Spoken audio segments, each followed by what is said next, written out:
Hello, Internet. This is Jon Loveless. All right, for those of you watching live on the stream, thank you and welcome to the show. For everybody else that's listening to this after the fact, well, nobody else is listening to that after because I'm not restarted yet. So this is just for the live streaming audience right now. We're getting ready to record a live taping of the Jon Loveless Show podcast. So welcome and thank you for being here with us. For my audio engineer, Kelly, I want to let you know that we are getting ready to record the cold open. And so we're getting ready to do that in 3, 2, 1. You're listening to the Jon Loveless Show, episode 14. And we're clear on that. And we're getting ready to start the regular show in 3, 2, 1. Greetings, Internet, and welcome to the Jon Loveless Show. It is I, your humble host, the Admiral, Jon Loveless, and we are changing things here on the Jon Loveless Show. And so things are being radically altered. Now, if you've been over to the YouTube page, we made an announcement about this over on the YouTube site when we did a short video last week, I think it was. But just for those of you that maybe haven't caught it or haven't been aware or just aren't in the loop, and that was my watch going off, I'm sorry about that. We have made some changes. So for those of you that have been following for a long time, you know that the Jon Loveless Show is largely about, or has been up to now, largely about entertainment, media, comic books, movies, TV, video games, that kind of thing. And we would throw our reviews around what we thought about this or that, the current headlines, who's starring in what show, who's been canceled, who's been renewed for a new season, that kind of thing. This particular movie was coming out. It was good. It was bad, so forth and so on. Wonder Woman 84 was out over the Christmas break. It was, but we're not going to get into that because that's not what the show is about anymore. We're changing the format of the show. The show is not going to be about entertainment and pop culture anymore.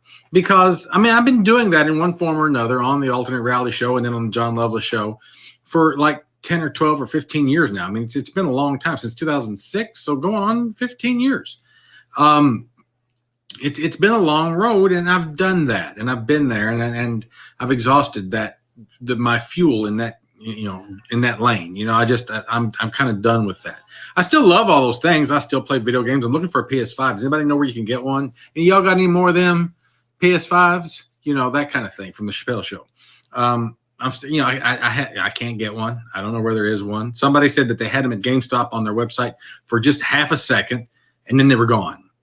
So, I don't know. Maybe I'll get one around May or something. Who knows? But I'm looking for one. But the point is, I still love video games, movies, TV, and all that stuff. I'm not changed. I'm a big geek at heart. Always have been. Always will be. But those are not the things that's driving me anymore. So let me give you just a little background, a little history about me. For those of you that like I said, for those of you that have been listening a long time, you know this. But maybe some of you are first-time listeners. Maybe it's you just got here. So, like I said, I am a 44-year-old dude, and approximately 6 or 7 years ago, at age 37, I think, and being a longtime comic book geek and having a successful podcast about comic books and movies and TV and video games, at approximately 37 or 38 years of age, I was diagnosed with terminal cancer. Doctor told me I had 3 to 6 months to live, and that just needed to make my preparations. He would do his best to make me comfortable. And I don't want to, maybe I'll do an episode about my story. Maybe that's a future episode that I want to do, but not tonight. But long story short, God was with me. I beat the odds. I am still here. I'm still alive. And just this past year, despite all the hell and chaos that 2020 was, it was actually good for me because I got a liver transplant in 2020. And in 2020, I got a liver transplant. And as of now, from what they can see on the scans, I appear to be cancer-free. This is phenomenal. It was a long, hard road. It was a lot of trial and tribulation. I did not feel good for a lot of that. It was rough. And during that time, I was like, man, there's got to be more to life than just comic books and video games and stuff. Man, there's got to be something else more important than that. And for those of you that, and of course, I'm not a really shallow or superficial kind of guy. For those of you that don't know, I'm a minister of the gospel. I have a degree in theology and business. I'm kind of a deep guy. I kind of know, a lot of philosophical, underpinnings to my character. I got some things. I got some depth to me. And so, but I said, I need to be doing something else with my extracurricular time besides just sitting around talking about movies and video games. I still want to play with those things and do those things, but I don't want to take all my extracurricular activity time and talk to the people on the internet, the people that are listening to me now, talk to them about comic books, movies, and video games. I would rather talk to them about something else that has really been a big part of my life since I was diagnosed with cancer and post-transplant. Because during that time, I began to think very seriously about what life was all about. And the fact that here I was, had come all this way and all this time and lived going on a half century, going on 50 years old, and hadn't done anything significant or major. I hadn't really impacted nobody's life. Now, don't get me wrong, I've been very active in the church, and I'm even confident that to some degree I had led a few people to the Lord. So that's significant. That's huge. I have done a really good job raising my kids, I think. That's significant, and that's huge. That's, taking that next generation and making it better. That's I'm not going to say I haven't done anything or my life has been completely inconsequential, but it's been largely not realized its full potential. It's been largely just kind of, left to dwindle and dawdle and not really be developed into anything. And I said, I didn't want that anymore. I wanted to be something more. I wanted to be, as they said about Steve Rogers in the old $6 Million Man intro, better, stronger, faster than I used to be. I wanted to improve myself. I wanted to be more than I was. I had been overweight my entire life. I'm still chunky, but lost a significant amount of weight after that transplant.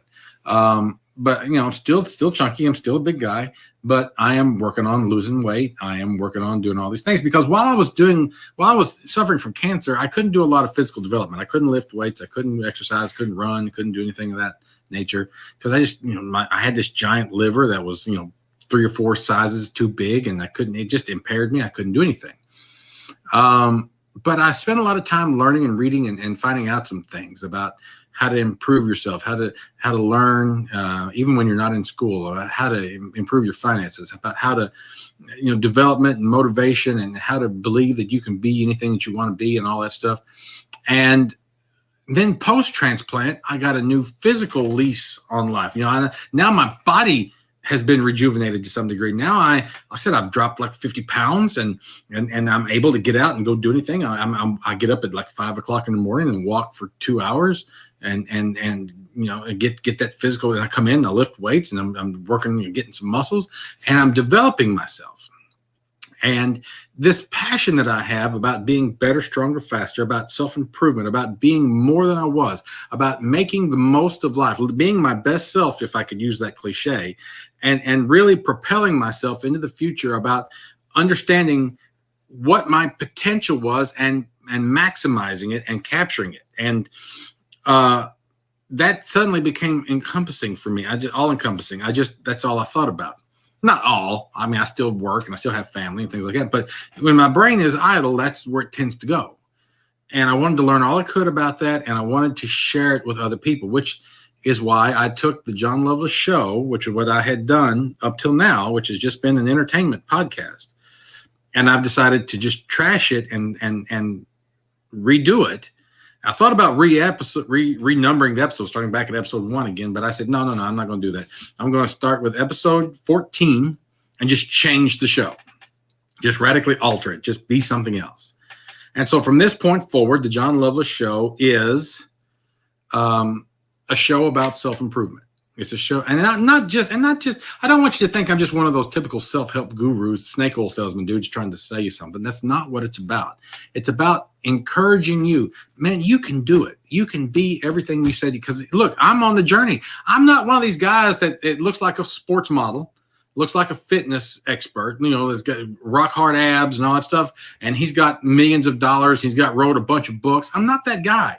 I'm on this journey with you, and I want to walk it together with you as we go forward. I think that is a phenomenal idea. Like I said, I'm still chunky. I'm losing weight and getting in shape.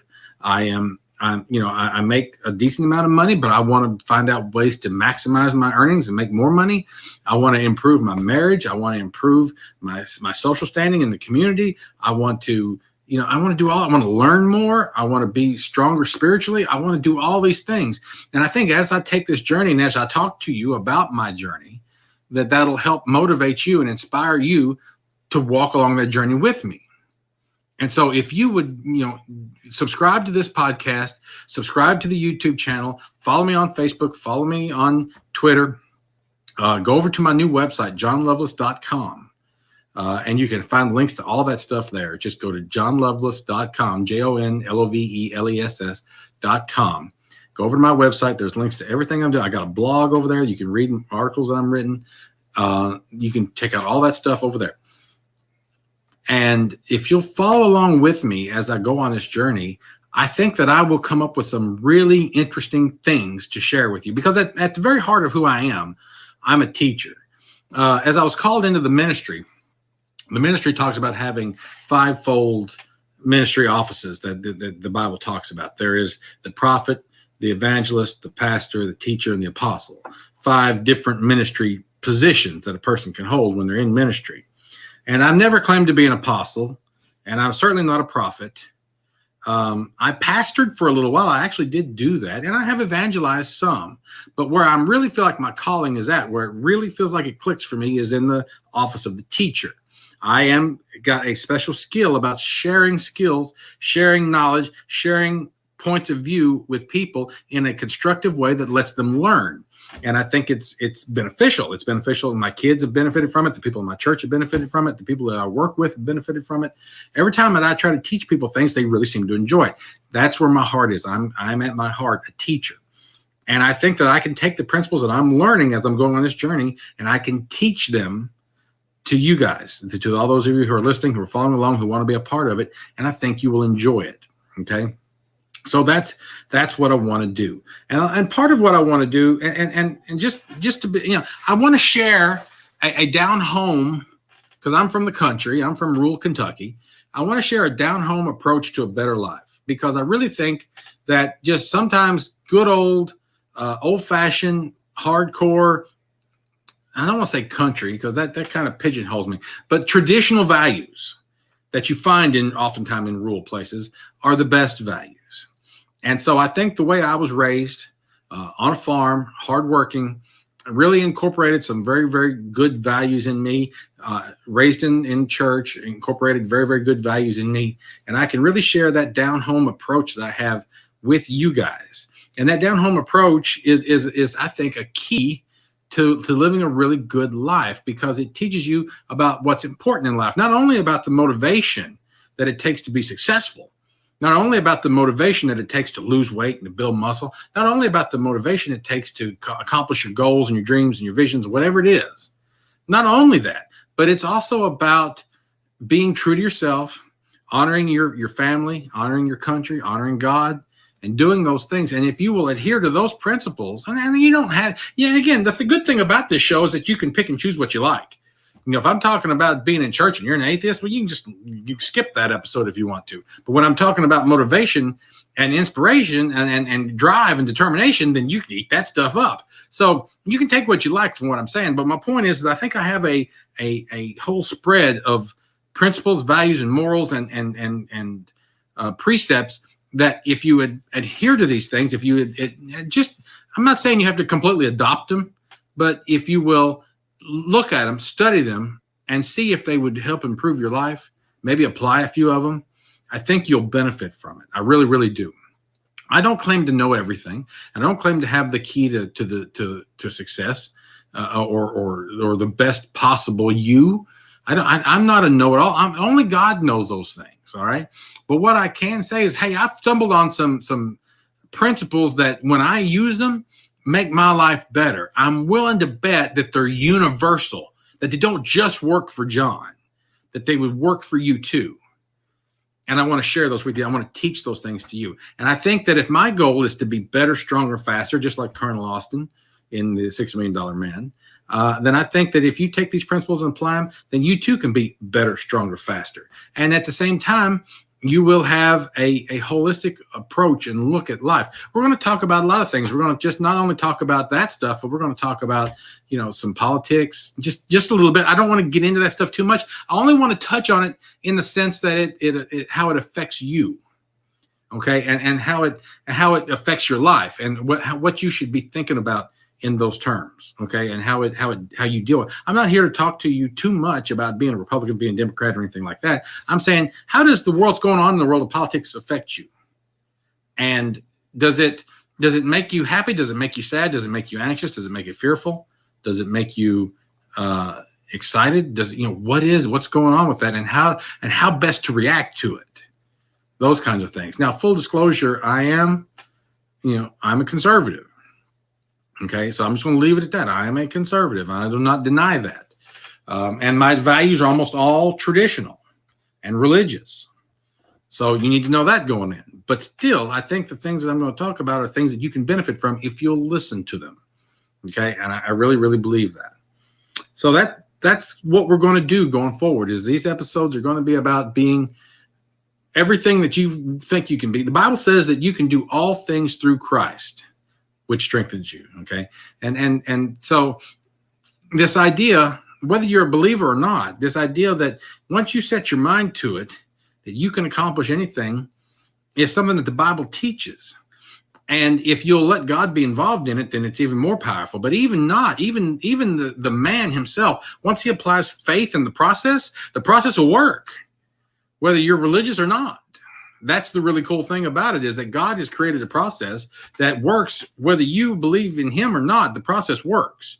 I believe firmly that God created the ground, and he created seeds, and he created rain and sunshine that makes things grow. Here's the cool thing about it. If you don't believe God, you can still plant seeds and get them to grow. The process works no matter what you believe. However, I also believe that if you plant seeds and pray over them, that they grow better. That's just my personal opinion, but I'm not trying to convince you of anything per se. I'm just saying that the process that God has instituted in the universe and in the world works. And so if you'll put these principles to work, they'll work for you. All right. So that's enough of that. All right. So what is the show topic for today? Okay. What are we here to talk about today? Sorry, I have to get a little drink of coffee, keep my throat lubricated. All right. So the show topic for today is about current events. Now, you said, John, you spent all that time talking about how to be inspired and be motivated and to be successful and to have drive and determination, and what you're going to talk about current events. Yeah.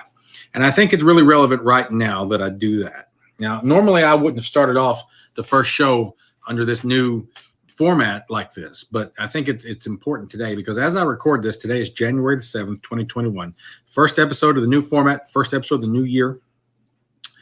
And yesterday was the 6th. And yesterday, if you were under a rock, you might have missed it, but everybody else is fully aware that yesterday was the day that Congress met to certify the election for president of Joe Biden, who was elected president this year in the United States. And everybody knows that there's a lot of turmoil in the country right now. There's a lot of division, left versus right, conservative versus liberal, Trump supporters and Trump haters, and all this stuff. And if you're under a rock, you might have missed it, but everybody else knows that there was a lot of accusations thrown around about election fraud, and about this election not being free and fair, and about suppression, and about voter irregularities, and about all these things. And that the question comes down at the end of the day: do we really think that Joe Biden won this election? Well, something like 70 million Trump supporters, like, of everybody that claims to be a conservative, the average poll that I've seen recently was like 84% of them think the election was that there was fraud in the election. And a good percentage of those 84% think that the results are wrong, that Joe Biden didn't win the election. Now, it doesn't matter what you believe. Joe Biden's going to be president. So you just need to get used to the idea. It may not be what you like, or it may be what you like, but that's going to be the reality. But Trump's been fighting this thing. He's been fighting it hand and fist and tooth and nail. Every ounce of energy he has, he's been putting into fighting this thing. And it just hasn't gone his way, to be as polite as I can about it. I mean, it's just not gone his way. I mean, the courts have refused to hear his objections. The Supreme Court just absolutely said, no, we don't care. No, they didn't say it like that, but it just, there's no standing and all that stuff. And it just, the Electoral College, went against him. Now Congress has met yesterday to certify these results. Now, there were a group of senators and representatives in the House that were going to object to the results. It wouldn't have changed anything. There wasn't enough of them to stop the certification of the election, but they wanted to say, hey, some of these results from some of these states were not good. They violated their own rules in producing these results, and we don't like them. Again, it wasn't about changing the outcome of the election. It was about standing up and saying the way this was handled wasn't right, and we need to address it in the future. That's what it was really about. Something like 100,000, that's a guesstimate, we don't know. Something like 100,000 Trump supporters descended on Washington, D.C. yesterday. There was a huge rally earlier in the morning, like 10 or 11 o'clock. Trump comes out, he speaks to the crowd, and Trump says, basically that it ain't over, kind of like Rocky, nothing's over. It ain't over. We're going to continue to fight. We're going to continue to make our case. Because that's the way Trump is, man. Trump is just, if you don't know anything else about Trump is a never say die kind of guy. He will fight until there is absolutely no recourse left. And Trump was convinced that there was a chance that when they get down to Congress after a while, that there was a chance that this thing could get flipped and he might still be president. That was never going to happen. I hate to rain on Trump's parade, but that just wasn't in the cards.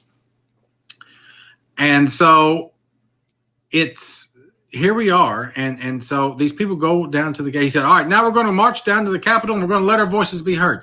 Now, it's important to note here, a lot of people have accused Trump of inciting the violence that happened after this. Okay. And for those of you that don't know, because like I said, maybe you live under a rock.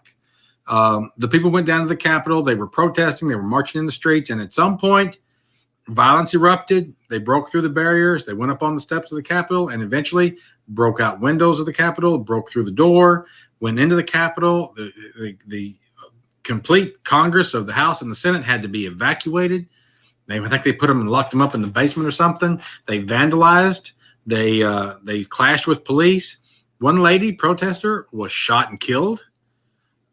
Just horribly. I cannot believe it. She was unarmed. I still don't know exactly why that happened. I haven't heard all the details on it yet. But it was just horrible. It was absolutely horrible. Now, a lot of people have accused Trump of inciting that violence. I will say yes and no. No, in the sense that Trump never stood down there on that lawn of the White House or wherever the rally was at. He never stood out there in front of all those people and said, now, when we go down to the courthouse or we go down to the Capitol building, I want everybody to rough the police up and break the doors down and go in there and give them heck. He never said that. He never told them to do anything.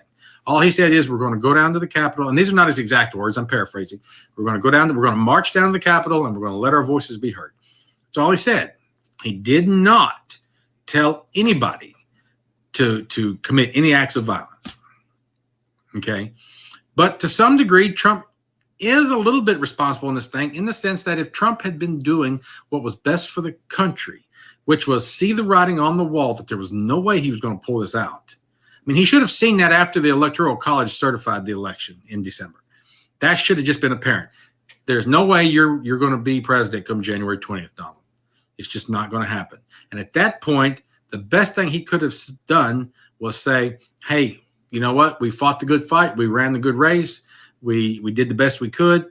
We've exhausted every challenge to these election results. We don't think that it was fair. We think it was fraudulent, his words. But there's no recourse left to us. And against our better, will, against our will and against the will of 70 million people or 75 million people that voted for us, there's nothing we can do. The system has a process. The system has run its course. The process has been completed, and Joe Biden will be president on January 20th. We can be proud of the job we've done for the last 4 years, and we'll continue to fight going forward in other ways. And if he'd done that, there wouldn't have been a rally on January 6th. And maybe I can't say there wouldn't have been, but odds are there wouldn't have been. If the average Trump supporter believed that Trump was accepting his loss, it would have taken all the steam out of them.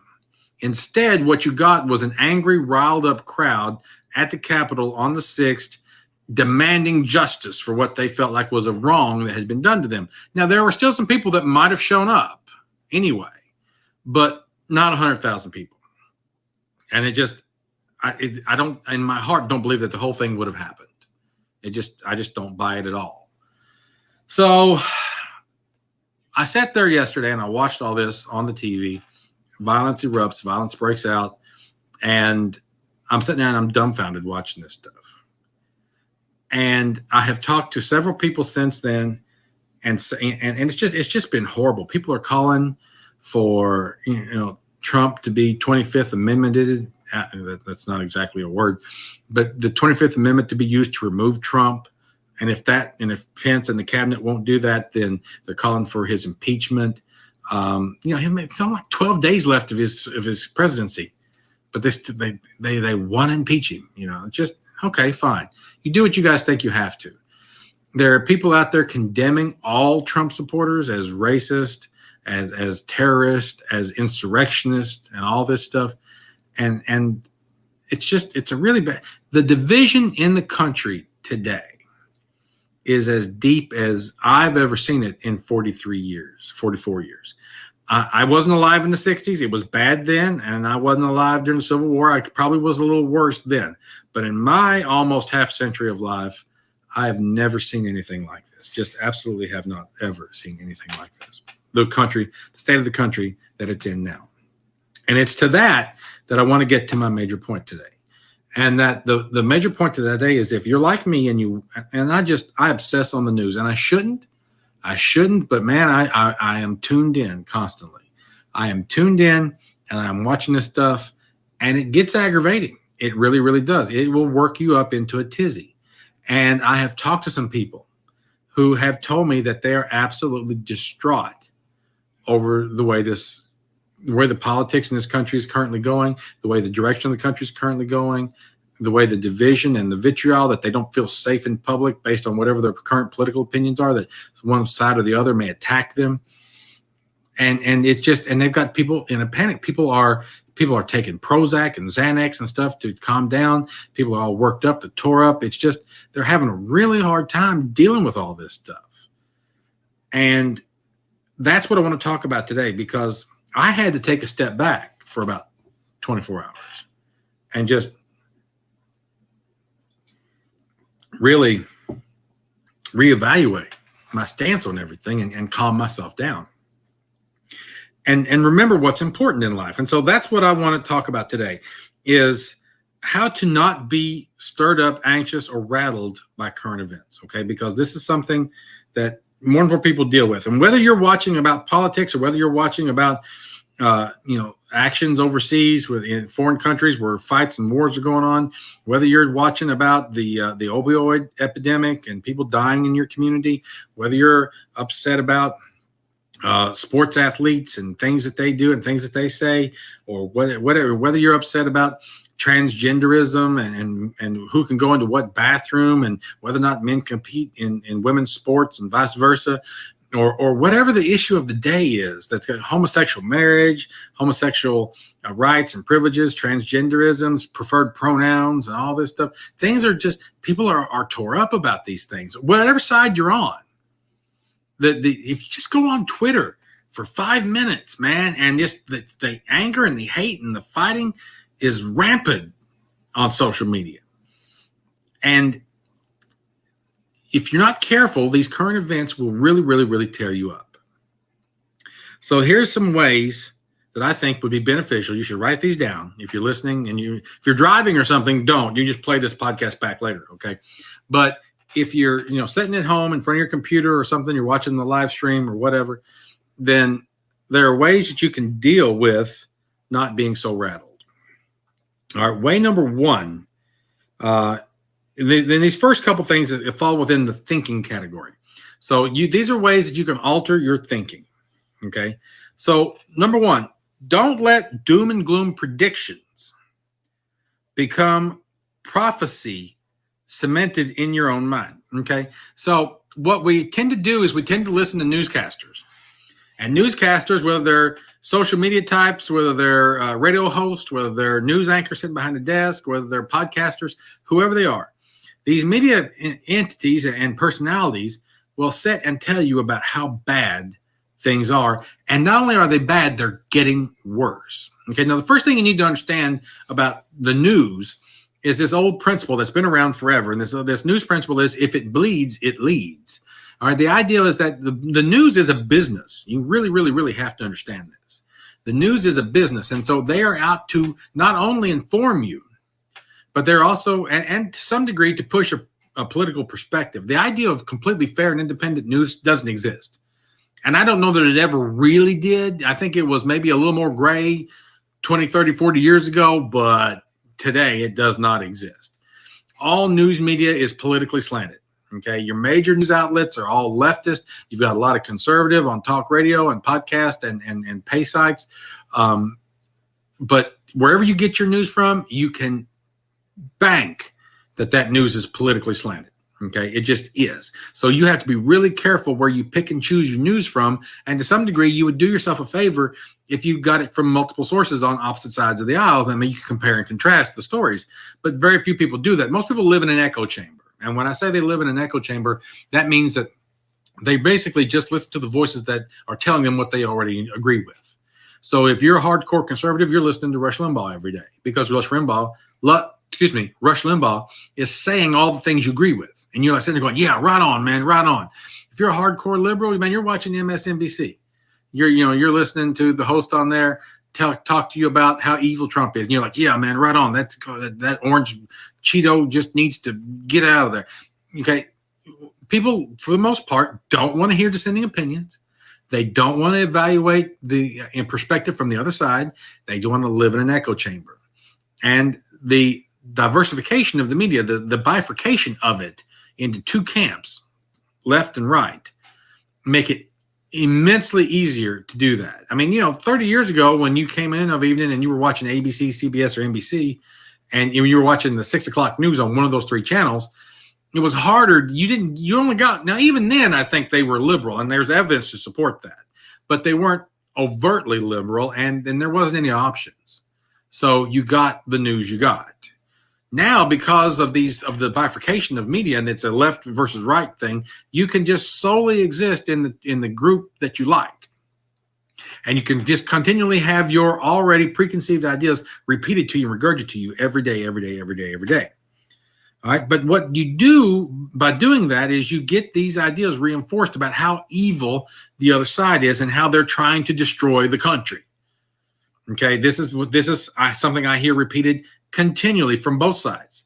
If you're a liberal watcher, if you're watching CNN, if you're watching MSNBC, if you're watching even the networks, you're going to hear commentators tell you about how conservatives are racist and they're trying to take your rights away, how they're trying to trample down minorities, how they want to kill old people in nursing homes.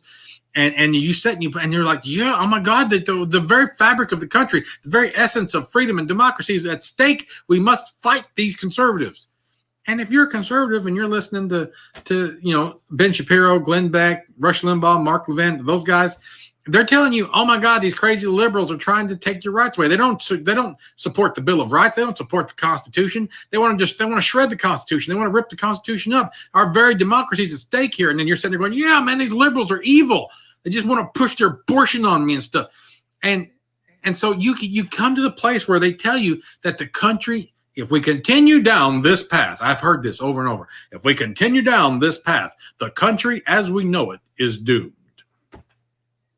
And this becomes a self-fulfilling prophecy. It becomes a prophecy that in your mind is cemented as reality. And when you start to think the country that you're born and raised in, the country that you live in, the country that you love, because most people love the United States. Most people. I think there are a few hardcore radicals out there that would like to fundamentally change the country, but for the most part, everybody loves their country, genuinely in some form or fashion. They may think there are problems with it, and there may be some things that they think need to be worked out, but for the most part, every American citizen loves the country. They may not love everything about it, but they love it. They love where they live. They realize that this is the greatest country that was ever put on the face of the earth, known to man, and that they care about it. So I believe that's true of most people. But when you continue to believe wholeheartedly that your country is destroyed, it's doomed, it's on a slippery slope that you can't stop, then this becomes worry, fear, and anxiety in your mind, and you can't sleep at night for worrying about this. So you must dispel this notion that the naysayers know the future. You must dispel this idea that they have any clue what the future holds, what the future is going to be, because nobody knows. All right, there were people just a few months ago telling you that absolutely Donald Trump's going to be your next president. I mean, he's going to continue to be president. And there were people telling you, without a doubt, there's no chance that guy's winning. Well, half of them were right and half of them were wrong. Nobody really knew how this thing was going to play out until it played out. And that's the thing about it, is that the best thing you can do is just sit and let things play out. Because one, you can't control it. So there's no use in worrying about it. And one of the biggest worries that a person has is worrying about things they can't control. And if you're worrying about things you can't control, then you're just wasting mental energy on things that you can exert no influence on. It's pointless. So don't do it. Don't waste your mental and spiritual energy on that stuff. Just it's horrible. Just stop. Okay? So you must decide that the people who are telling you that the country is doomed may not know what they're talking about. It's entirely possible that these people are in business, that they're trying to make money. And by telling you how bad the country is and how doomed it is and how we're all about to be in a socialist, communist society just any minute, it's entirely possible that they know that you, being worried about that thing, will tune in the next episode, that you won't miss it, and that you may be even willing to pay their subscription to get the bonus content that everybody else can't get. And you're going to subscribe, and you're going to pay the extra fees that they charge, and you're going to buy the t-shirt, and you're going to subscribe to the newsletter, and you're going to do all this stuff. And it's entirely possible by convincing you how horrible the thing is. But if you listen to us, we'll keep you informed and we'll help you figure out what you can do about it. It's a salesman's game. You have to understand that. The news is a business, and they're making money off of you by convincing you that your world is doomed. So you must resist this. You must resist this idea that anybody knows the future. You can listen to the news for a snapshot of what's going on today. And even that you have to be cautious of and take with a grain of salt. But you cannot let them predict the future for you. There's no way that they can know any of that stuff. And you have to resist deep diving on terrible news. And I know I have a tendency to do this. So again, this is a journey that I'm on. You have to resist deep diving on terrible news. When something comes out and you go, oh my God. Well, okay, you got the gist of the story. You just heard it on the news, or you just read an article about it. Don't go read 12 more articles about it, thinking that maybe this next article will give you a side of it that you didn't know. Now that you've spent 4 or 5 hours researching this horrible thing, what kind of mental state are you in? How are you going to sit down and spend time with your kids that night? How are you going to cook dinner? How are you going to, visit with your spouse and enjoy each other's company when you've just got through spending 4 or 5 hours reading about the insurrection in the Capitol yesterday? You got the gist of it initially. Not a lot more to be said about it than that. So you must resist the deep dive temptation to just, oh my God, this is horrible. I need to know everything I can about it. Now, let me say that and preface it with this. Let me preface that by saying that I don't want you to be oblivious to what's going on either. Now, I'm not at all advocating that you turn a blind eye to current events. That is because to be so uninformed, as so many people are. I mean, I love these radio shows that go around and ask people general questions, about what's going on in the world, and they got no clue. Like, sir, met him on the street. Can you tell me who John Roberts is? And they're like, didn't he play football for the Colts?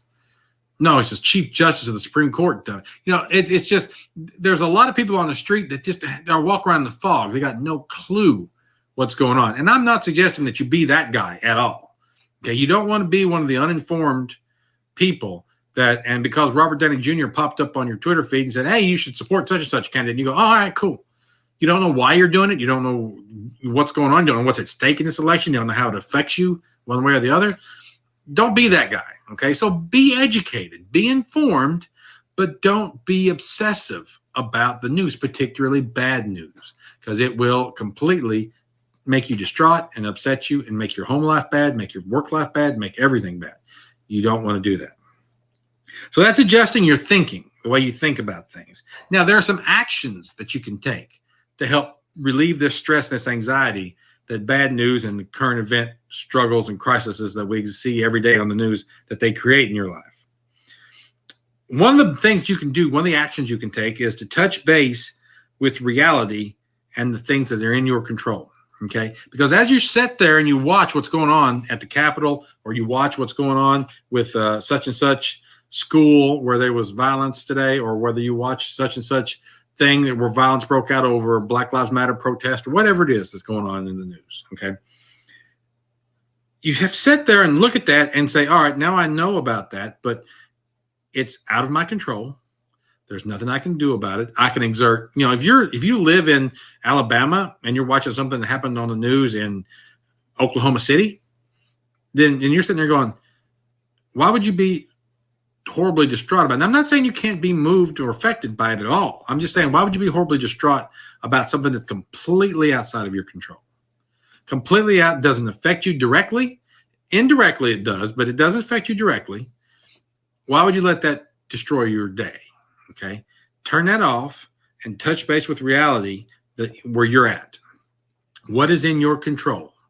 The only thing in your control is you, your family, your job to some degree, and your home and where you live, and your finances, your educational goals, your fitness goals.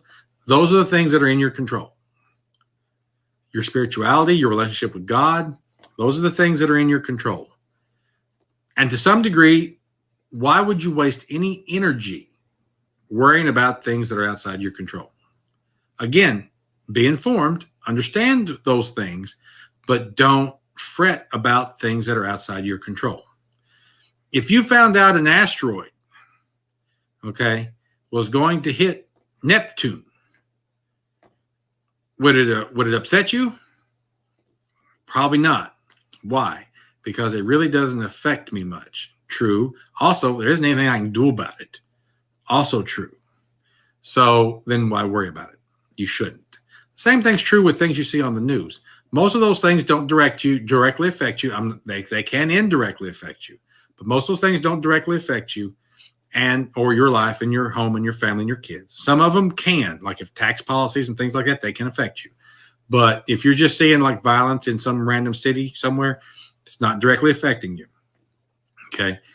And even the things that do affect you, like taxes and things like that, you have zero control over it. Zero control over it, other than your vote. You can vote for your candidate that you think will support the tax policy you like, but you have zero control over it.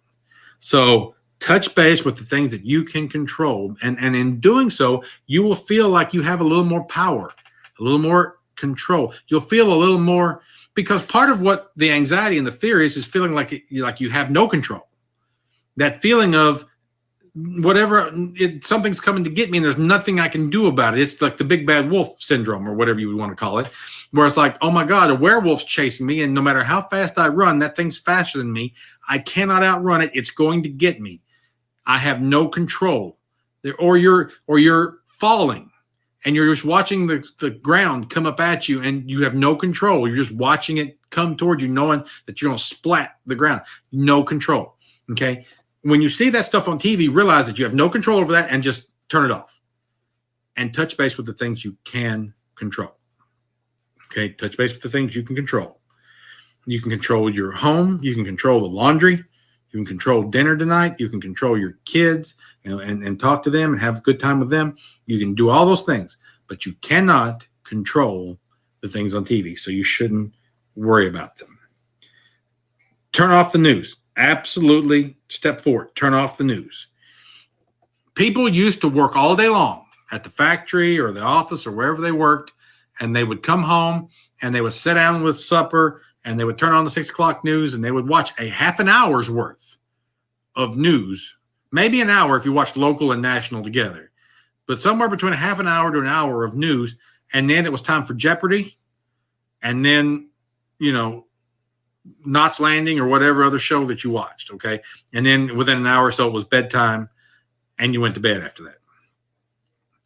People generally got about an hour's worth of news a day or less, half an hour sometimes at the most. Sometimes they just watched it long enough to get their local forecast and then turned it off. People's lives did not used to revolve around the news. Now, in this 24-hour news cycle, this constant cable news, news radio, the podcast, the internet, news feeds on Twitter and Facebook, you're bombarded with news constantly. You really, really, really need to disconnect from the news. Okay, you can stay up on what's going on in the world by just touching base with the news about once a day. You seriously can, whether you do it in the morning, whether you do it in the afternoon, or in the evening before you go to bed, or whenever. But you really absolutely can stay up on what's going on in the world, the major bullet points. You don't need to know the fine details of every little thing. You can stay up on the major bullet points by just checking in on the news once a day. If you do that, you will instantly de-stress your life from all that stuff. You will instantly de-stress your life, and it will not be an issue anymore. I'm not saying that the things that you see on there won't bother you, but you'll spend so little time with it that it won't. And like I said, people didn't used to live and breathe the news. They would read the newspaper or something, and they may even feel passionate about a subject, but they took a break from it, and they didn't, come back to it until the next day. Now we don't have an opportunity to it. It's just 24/7 beat into our heads constantly. You get alerts pop up on your phone. Bring, so-and-so just did something on the news. Bring, so-and-so just exploded. Bring, something just happened. Just push it. Just turn all that crap off, man. Take a break from it. Relax. Withdraw from the matrix, if you will. Okay, Neo? Pull back from that thing, that machine that's got you so entwined in it. It is destroying your mental state. And then one more thing that you can take action on is you can release stress, because watching all this news and being up on all this stuff and having it tear you up and upset you and worry you so much will cause you to be tense. And that affects your body. You can get muscle aches, muscle cramps, back problems. You can have tension headaches. It'll affect your immune system and your health. It really does all these things. So do things that are good for the body. Come in for the day, turn all that noise off, and take you a relaxing bubble bath or a hot shower, or go for a walk in the park if it's good weather. Walk your dog, go outside and play with the kids. Go play a round of golf or a round of tennis or something, or go shoot some pool or something that relaxes you. Find something that relaxes you and takes the tension out, and go do it, and be active with your body and go do something. Because sitting in the house and in front of the computer, in front of your phone, in front of the TV, dialed into this stuff all the time is one of the worst possible ways to live, and it contributes to your morbidity. It contributes to your bad health, it contributes to your overweightness, it contributes to every aspect of that stuff. Don't do it. Disconnect and go do something physically active. The endorphins that you will release when you exercise, when you have physical activity, when you walk, when you play, when you are engaged in any type of physical activity, even intimate activity for that matter, whatever. The endorphins that's released is positive for your brain. It releases tension. It is good for your entire body. Go do something like that and release that tension. All right, and then the last thing that you can do to relieve yourself of all this stress is to just learn how to be okay with the state of the world. Even if it's chaotic, you got to learn how to be okay with that. There's an old phrase that's thrown around that says, expect the unexpected. And by saying that, most people take that to mean to be prepared for anything. Anything could happen, anything could pop off. But I tend to look at it a slightly different way. When I say expect the unexpected, I mean, just don't be surprised when crazy stuff happens. That's what I'm saying. Just crazy stuff's going to happen. I mean, my family, there's a saying in my family that's what is to be will be, and what ain't to be just might happen anyway. All right. So don't be shocked when crazy things happen. You will hear about crazy stuff all the time. Whether it's rioters in the Capitol, or whether it's protest in Milwaukee, or whether it's Putin launching an attack into Crimea, or whether it's the fact that your local school has just decided that boys can go in the girls' bathrooms or whatever it is, whatever crazy thing that you've heard. Or you might find out tomorrow that space aliens have been secretly posing as Joe Biden, all this time. Whatever crazy thing that you hear, just go, yeah, well, that's about right. I ain't shocked. 2020, that was now 2020. 2021 is here. 2020 ain't going to be nothing compared to 2021. I'm surprised it took this long for things to pop off. Okay. Just learn to expect the unexpected and to roll with it and be okay with it.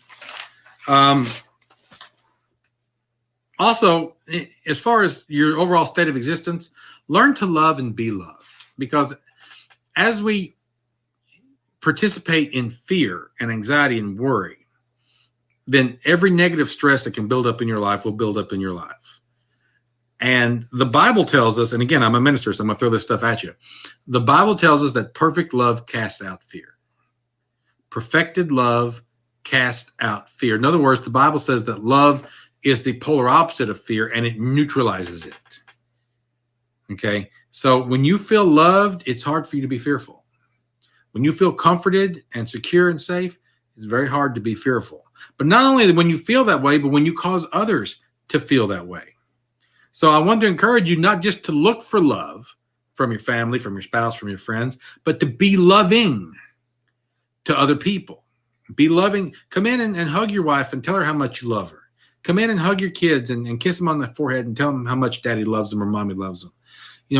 Call your friends up and tell them, hey, man, I was thinking about you. Doing all right? Be loving. Go down to the local shelter and help a homeless person. Volunteer at the soup kitchen. Do things that are loving.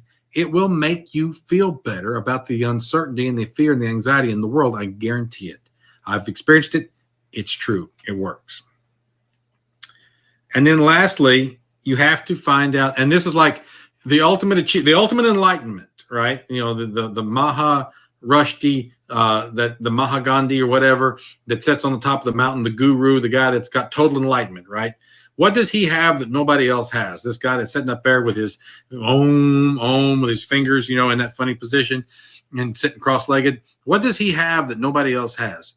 Okay. He has, one of the things he purports to have is unconditional peace. Unconditional peace means that no matter what happens, he's at peace.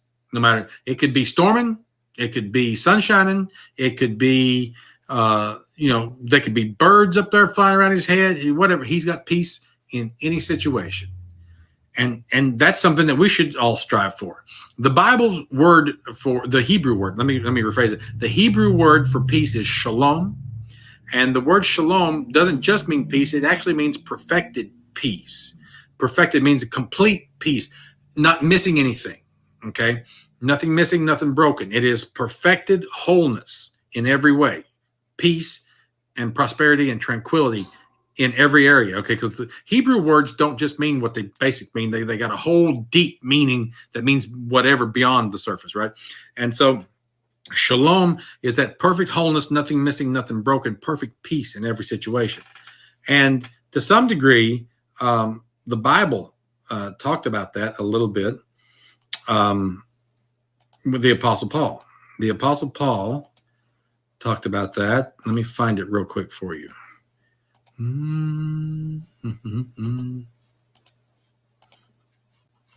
Sorry about that. The Apostle Paul talked about it in Philippians chapter 4, verses 1 through 13. So let me read this to you real quick because we're getting ready to close. Philippians 4, 1 through 13 says, not that I speak in regard to need. Okay. For I have learned in whatever state I am to be content. Okay. So this is important. He's saying that whatever situation I find myself in, I'm happy. I am perfectly content no matter what state I find. He goes on to say, he says, I know how to be abased and I know how to abound. So I know how to be without, and I know how to be with things. Everywhere in all things, I have learned to be both full and to be hungry, to both abound and to suffer need. He says, but it doesn't matter because I can do all things through Christ, which strengthens me. Okay. Let me give you a more modern translation of this, and maybe it'll make it a little easier right here, the New Living Translation says that not that I was ever in need, for I have learned how to be content with whatever I have. I know how to live on almost nothing or with everything. I have learned the secret to living in every situation, whether it is with a full stomach or an empty stomach, with plenty or with little. For I can do everything through Christ who strengthens me. So the Apostle Paul is saying that no matter what situation he finds himself in, he's happy. Why is he happy? Because nothing bothers him. And why does nothing bother him? Well, for him, and it may be different for you, but for him, nothing bothers him because he's got peace through Christ, through Jesus, which makes him strong. Now, you've got to find the thing that makes you strong. And I recommend greatly that you consider letting Jesus be that thing. Because like I said, I am a minister of the gospel, so it's part of my job is to talk about Jesus. But what he's saying is that I have learned through trial and experience to be content in whatever situation I find myself in. If you can figure out how to do that, then the stress and the anxiety that the news media is feeding into your life will have no effect on you.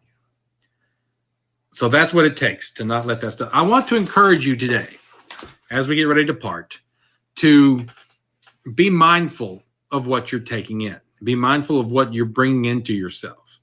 Okay, not just the things you eat, because, if you eat junk, you're going to get junk results in your body, right? If you eat fast food, if you eat McDonald's every day, you're going to be fat. You're going to have high cholesterol, and you're going to have high blood pressure, and you're going to have all this stuff, right?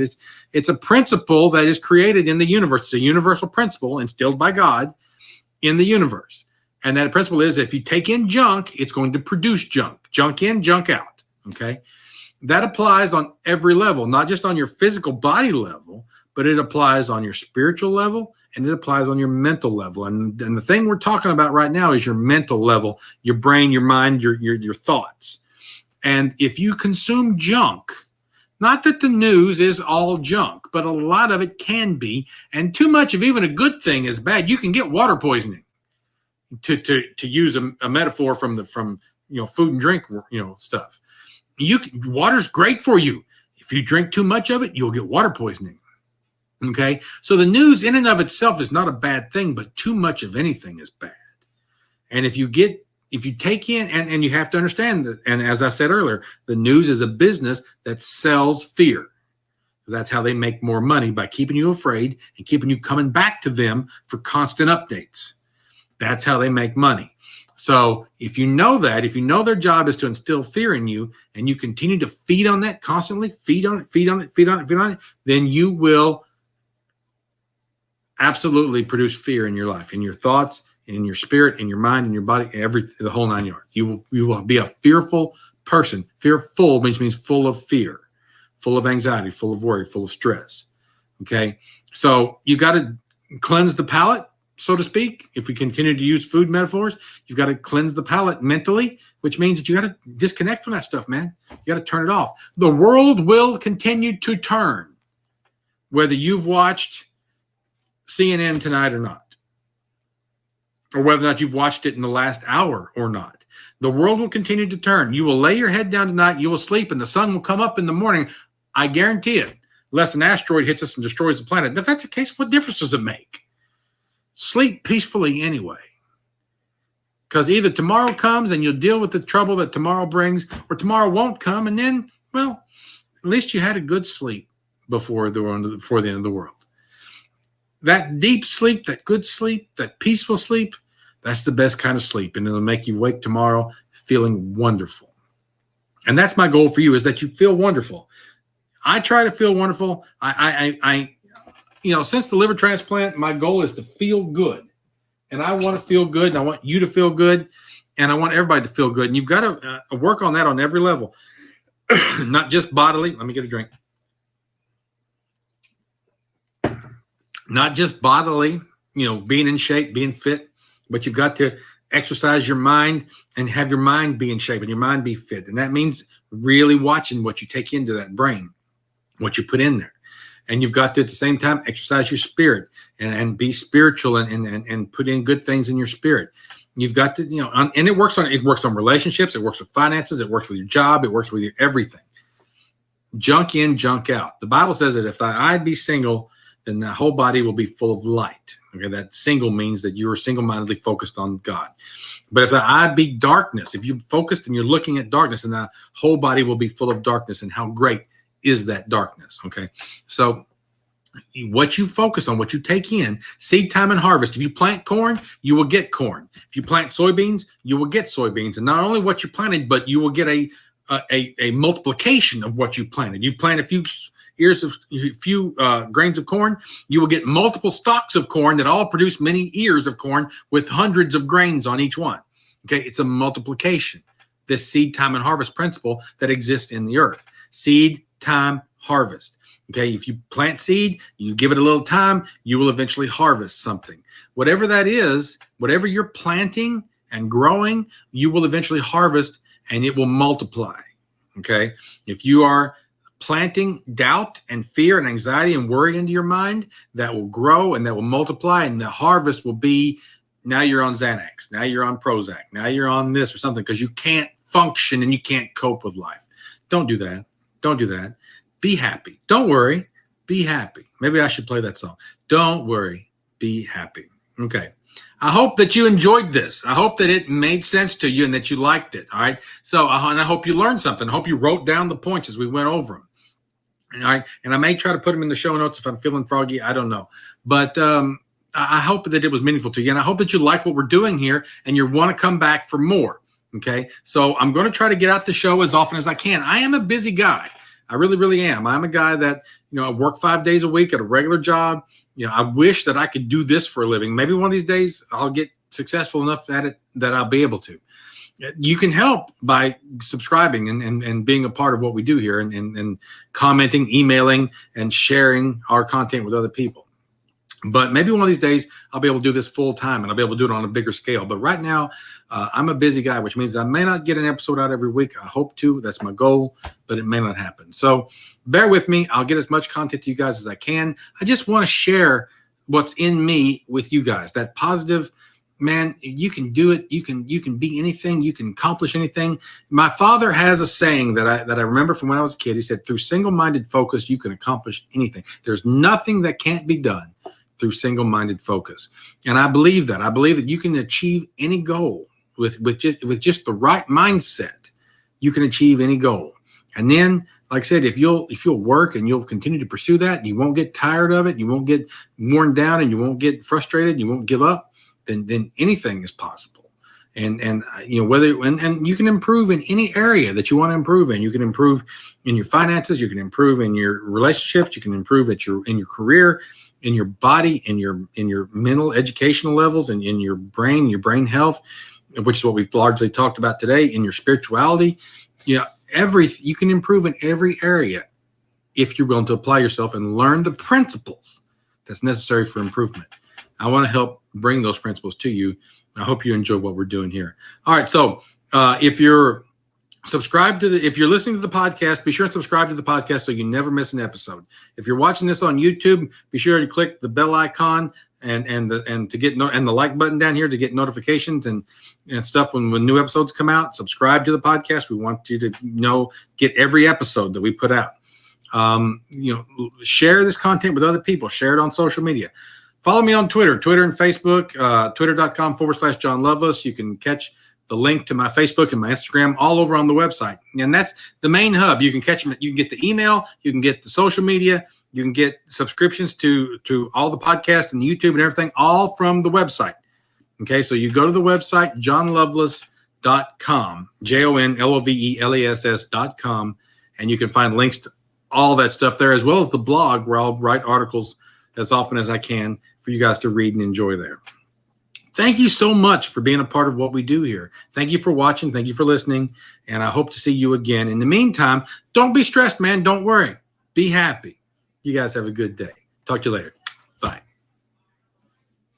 And we're clear on the podcast.